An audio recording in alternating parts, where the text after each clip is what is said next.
Fala pessoal, tudo bem com vocês? Bora falar do Timão, da única dúvida que o técnico Antônio Oliveira tem para a estreia na Sul-Americana. E quem é esse adversário, esse Racing uruguaio? Eu vou te contar. Chega mais, eu sou o Chico Garcia, inscreva-se no canal e vamos juntos!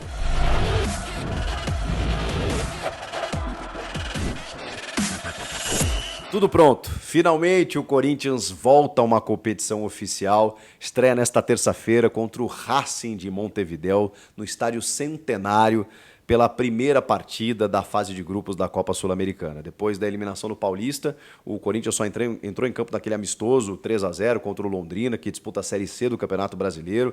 Recuperou alguns jogadores. Teve algumas baixas, né, como por exemplo o Igor Coronado, que contraiu dengue e ainda não tem o seu retorno garantido, né, o Maicon, que ainda não se recuperou. Então tem um esboço de time que na verdade é a mesma, praticamente a mesma escalação que enfrentou aí o Londrina e também o São Bernardo pela Copa do Brasil. Essa deve ser a escalação, mas tem uma dúvida aí do técnico Antônio Oliveira, que talvez seja até minha ou das pessoas que cobrem o clube, talvez não seja do Antônio Oliveira, mas é importante ressaltar que já falamos sobre isso, que o Romero não pode ser reserva nesse momento. Se é, talvez por uma estratégia de jogo, por alguma alternativa que o Antônio esteja vislumbrando nesse momento. Ele tem priorizado os dois atacantes, mas a grande dúvida que paira nesse momento é, será que o Pedro Raul começa no banco e ele dá a titularidade para o Romero, ou ele mantém Pedro Raul e Yuri Alberto, porque até tem funcionado, né? O Corinthians passou pelo São Bernardo, passou pelo Londrina, está funcionando. E, embora, né, o resultado lá contra o Londrina tenha começado a acontecer depois que o Romero entrou em campo, porque ele está numa fase maravilhosa, não dá para deixar esse jogador no banco. Enfim, o que pensa o Antônio Oliveira? É a única dúvida. De resto, o Cássio no gol, o Fagner na direita, o Hugo na esquerda, por enquanto. Na dupla de zaga, o Félix Torres e o Gustavo Henrique. No meio de campo, o Ranielli, o Breno Bidon, que ganhou a vaga, né, com a lesão do Maicon. E olha, vou dizer mais. Acho que vai dar linha aí. O Maicon vai ter que brigar para buscar essa posição depois, porque o moleque entrou e deu conta do recado. Rodrigo Garro, e aí na frente, né, Ranielli, Breno Bidon e Rodrigo Garro. Na frente, Wesley, Pedro Raul e Yuri Alberto. Ou Wesley, Romero e Yuri Alberto como centroavante. Essa seria a minha escalação. Mas o Antônio Oliveira tem priorizado, como eu disse, os dois centroavantes, mesmo que o Yuri atue como um ponta e o Pedro Raul mais centralizado. De qualquer forma, são dois centroavantes no jogo. Agora, o Corinthians vai encarar um primeiro adversário nessa Copa Sul-Americana que pouca gente conhece. Todo mundo conhece o Racing de Avellaneda, da Argentina, campeão argentino recentemente, com Eduardo Cudê, vejam só, e que está sempre complicando, volta e meia, a vida dos brasileiros. Pois bem, não é esse Racing, é o Racing de Montevidéu, é o Racing uruguaio. Quem é esse Racing uruguaio? É um clube fundado em 1919 e que frequenta muito mais a segunda divisão do futebol nacional do que a primeira. Só para vocês terem uma ideia do time que o Corinthians vai enfrentar. Tá, Chico, mas como que esse time se classificou para disputar a Sul-Americana? Pois bem, eles voltaram da Série B, da segunda divisão, onde eles são o terceiro maior vencedor dessa segunda divisão uruguaia. Nunca venceram o Campeonato Uruguaio da Elite, ou seja, a Série A deles. O Racing uruguaio nunca venceu esse campeonato uruguaio. Eles voltam para a Elite em 2023 e terminam o Apertura, que é a primeira parte do campeonato, na 14ª posição. Só que o torneio Clausura, que é a segunda parte do torneio, eles surpreendem e terminam na 4ª colocação.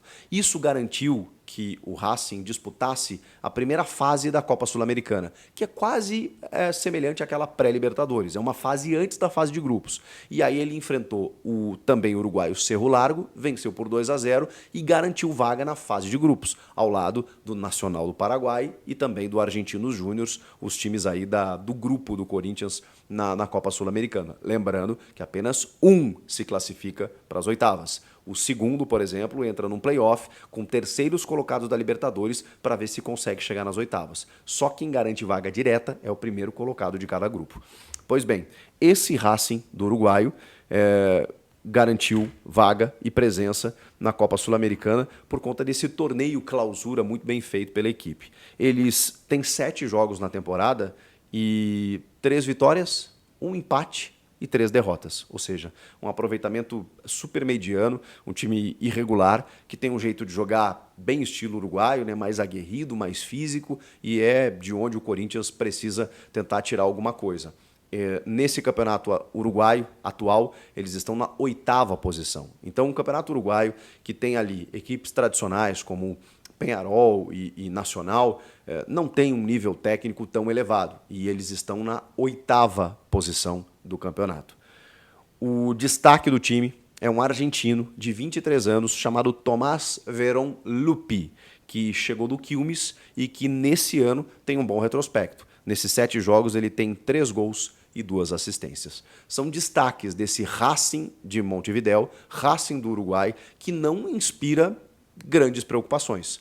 Com exceção do Argentinos Júnior, por exemplo, que é o bicho-papão do grupo, acho que o Nacional do Paraguai, que também não é o nacional mais tradicional, né, e sim o de Montevidéu, e no caso do Racing não é o do Uruguai, e sim o da Argentina, esses 2 times, essas 2 equipes não devem mostrar dificuldades ao Corinthians. O que eu quero dizer com isso?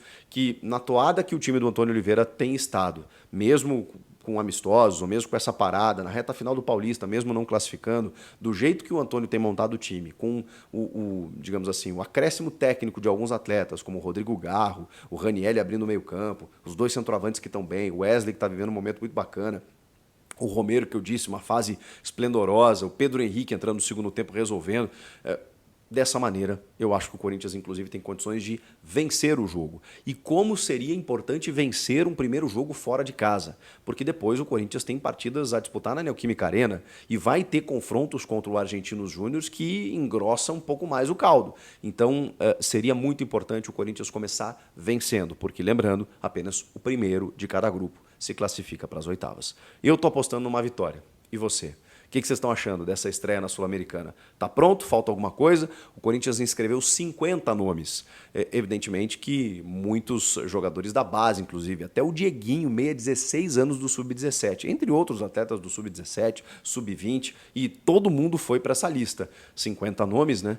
Porque até chegarem os reforços, né? E aí serem substituídos, o Corinthians deu uma garantida boa aí na lista de inscrições que foi apresentada no último sábado.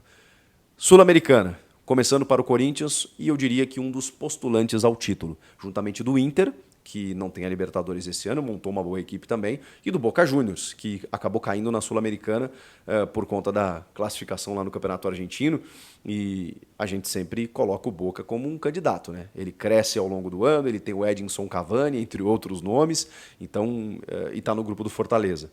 Então o Boca Juniors e o Inter acho que são bons candidatos. E o Corinthians está nesse bolo. Você concorda? Não concorda? Comenta aqui e inscreva-se no canal. Estou aguardando a sua inscrição. Até a próxima. Tchau!